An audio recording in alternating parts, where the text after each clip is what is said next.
আসসালামু আলাইকুম। আমি আইসিটি ও ডিজিটাল প্রযুক্তি কোচিং সেন্টার থেকে মোহাম্মদ রাসেল মাহমুদ আপনাদের মাঝে আমি আইসিটি তৃতীয় অধ্যায়ের প্রথম পাঠ সংখ্যা পদ্ধতির রূপান্তর সম্পর্কে আলোচনা করব। যেহেতু সময় কম দেওয়ার জন্য বা ভিডিওটা যেন খুব বড় না হয় সেজন্য আমি আগে থেকে কিছু লিখে রেখেছি। আমরা সেই লেখা বরাবরই আমরা এখন সংখ্যা পদ্ধতির রূপান্তর কী এবং কীভাবে সংখ্যা পদ্ধতির রূপান্তর করতে হয় সেটা আমরা জেনে নেব। তার আগে আমরা একবার আমাদের লেখাটুকু পড়ে দেখি। সংখ্যা পদ্ধতির রূপান্তর এক সংখ্যা পদ্ধতি থেকে অন্য সংখ্যা পদ্ধতিতে রূপান্তর করাকে সংখ্যা পদ্ধতির রূপান্তর বলে। অর্থাৎ এক সংখ্যা পদ্ধতি থেকে অন্য সংখ্যা পদ্ধতিতে রূপান্তর করাকে সংখ্যা পদ্ধতির রূপান্তর বলে। যেমন ডেসিমেল থেকে আমরা বাইনারিতে যেতে পারবো, ডেসিমেল থেকে অক্টালে যেতে পারবো, আবার ডেসিমেল থেকে হেক্সাডেসিমেলে যেতে পারবো। আমাদের এই সংখ্যা পদ্ধতি রূপান্তর করতে হলে সবচেয়ে গুরুত্বপূর্ণ বিষয় হচ্ছে আমাদের সংখ্যা পদ্ধতি বেস জানতে হবে। আসলে বাইনারি বেস কত, অক্টালে বেস কত এবং হেক্সাডেসিমেলে বেস কত। আমি পূর্বে প্রথম পাঠে সংখ্যা পদ্ধতি যখন আলোচনা করছিলাম সেখানে বেস নিয়ে আলোচনা করছিলাম। আপনারা প্রথম পাঠটা দেখে নিতে পারেন এবং আমরা এখানে বেস আমি অলরেডি দিয়েই রেখেছি যে বাইনারি বেস কত, অক্টালে বেস কত এবং হেক্সাডেসিমেলে বেস কত, এখানেও আমি দিয়ে রেখেছি আপনাদের সুবিধার জন্য। এখন আমরা কিভাবে ডেসিমেল সংখ্যা পদ্ধতি থেকে অন্য সংখ্যা পদ্ধতিতে রূপান্তর করার প্রক্রিয়াটা আমরা জেনে নেব। এখন এক নম্বর ধাপে দেখতে হবে যে দশমিক পূর্ণ সংখ্যা। দশমিক বলতে এখানে ডেসিমেল পূর্ণ সংখ্যাকে বোঝানো হচ্ছে। ডেসিমেল পূর্ণ সংখ্যাকে যে সংখ্যা পদ্ধতিতে রূপান্তর করতে হবে তার বেস দ্বারা ভাগ দিতে হবে এবং ভাগফলের পাশে অবশিষ্ট মান লিখে রাখতে হবে। দ্বিতীয় ধাপে তৃতীয় ধাপ হচ্ছে প্রথম ও দ্বিতীয় ধাপের পুনরাবৃত্তি করতে থাকো যতক্ষণ ভাগফল শূন্য না হয়।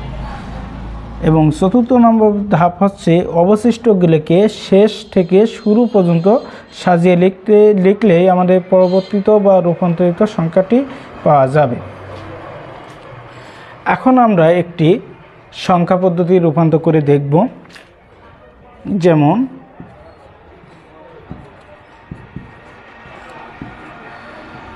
আচ্ছা, এটা আমরা দেখেই বুঝতে পারছি যে 12 ডেসিমেল সংখ্যা থেকে আমরা বাইনারিতে রূপান্তর করব।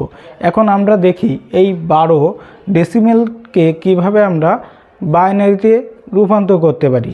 আমরা এই যে আলোচনাগুলো আমরা এখানে করেছি এই আলোচনা সাপেক্ষেই বা এই ধাপগুলোর সাথেই আমরা এটা বাইনারিতে রূপান্তর করব। 12 আমরা 12 ডেসিমেল সংখ্যা বলিছে। প্রথম বলছে ডেসিমেল পূর্ণ সংখ্যাকে যে সংখ্যা পদ্ধতিতে রূপান্তর করতে হবে তার বেস দ্বারা ভাগ দিতে হবে। এখানে দেখতে পাচ্ছি আমরা এই সংখ্যা পদ্ধতির নাম কি দেখেন, বাইনারি 2। এই 2 দ্বারা বুঝতে পারছি এই 2 হচ্ছে বেস, এই 2 দ্বারা বুঝবো এটা বাইনারি। আর এখানে বেস 10, এই 10 দ্বারা আমরা বুঝি সেটা ডেসিমেল সংখ্যা। তার মানে এখানে বলছে ডেসিমেল সংখ্যা থেকে বাইনারি রূপান্তর। তাহলে আমাদের প্রথম ধাপে বলছে দশমিক পূর্ণ সংখ্যাকে যে সংখ্যা পদ্ধতিতে রূপান্তর করতে হবে তার বেস দ্বারা ভাগ দিতে হবে। তাহলে তার বেস কত? 2। তাহলে আমরা ভাগ দেব 2 দ্বারা। 2 দ্বারা যখন ভাগ দেব তাহলে 12 2 দ্বারা ভাগ দিলে 6, 6 দুগুণ 12। অবশিষ্ট দেখেন এখানে বলছে ভাগফলের পাশে অবশিষ্ট মান লিখে রাখতে হবে। এখন যেহেতু 6 দুগুণ 12 হয়, আমাদের অবশিষ্ট মান নেই, সেহেতু এখানে 0।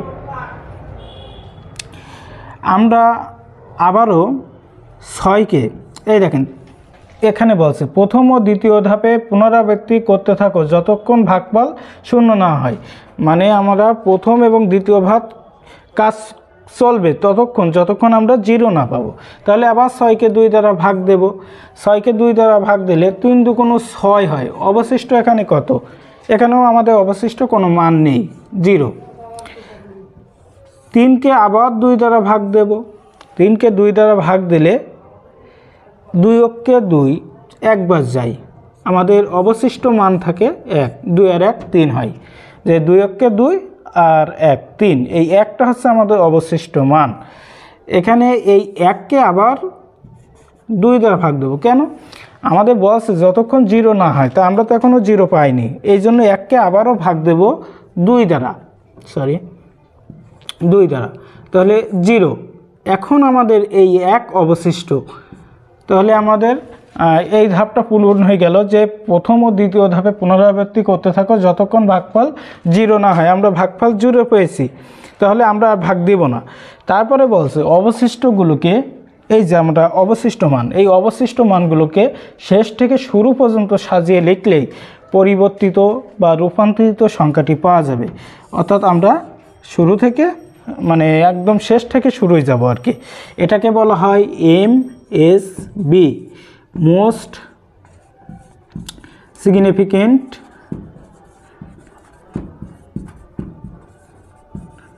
বিট, মানে সর্বোচ্চ মানের বিট। আর এটাকে বলা হয় LSB, মানে লেস্ট সিগনিফিকেন্ট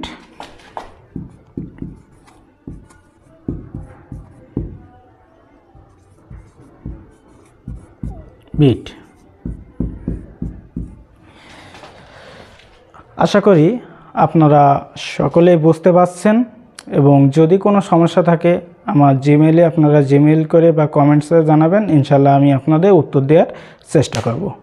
ভালো থাকবেন এবং আমার জন্য দোয়া করবেন, আমি আপনাদের জন্য দোয়া করি। আল্লাহ হাফেজ।